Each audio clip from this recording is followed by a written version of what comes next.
साधु ने सन्यासी प्यासी पूर्ण प्रेमना प्रेमदास बापू गोदड़िया,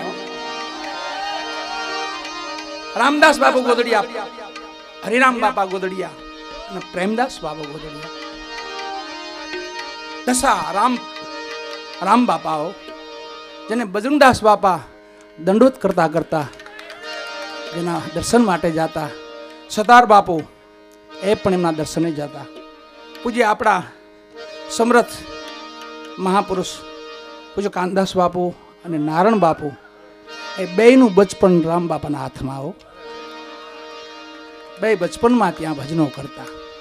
કેમ પૂજ્ય બાપુનું ગામ ને પૂજ્ય નારાયણ બાપુનું ગામ બે નજીક થાય ટસાથી.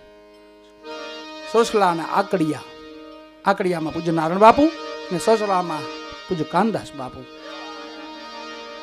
આ રામ બાપા ગોદડિયા એ પરિવારો, હરિરામ બાપા ગોદડિયા પરિવારો, એમાં પ્રેમદાસ બાપા રાધનપુરમાં મસ્જિદમાં રહેશે, મસ્જિદમાં.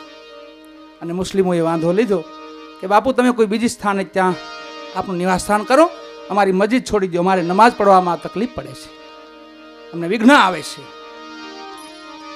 મુસ્લિમોને સમજાવે છે બાપુ પ્રેમદાસ બાપા કે ભાઈ હું બંદગી કરું છું મારા માલિકની, તમે તમારા માલિકની બંદગી કરો. કે નહીં બાપુ અહીંયા મસ્જિદ છોડી દો. ધીમે ધીમે મુસ્લિમ રાજાને ખબર પડી, રાજન પોતે આવે છે કે બાપુ મસ્જિદ છોડી દો, બીજે ક્યાંય પણ આપ નિવાસ સ્થાન કરો. એમ તો સાધુ તવાલા હતો, ફકીરો ના ફકીર હતા. કીધું કે એમ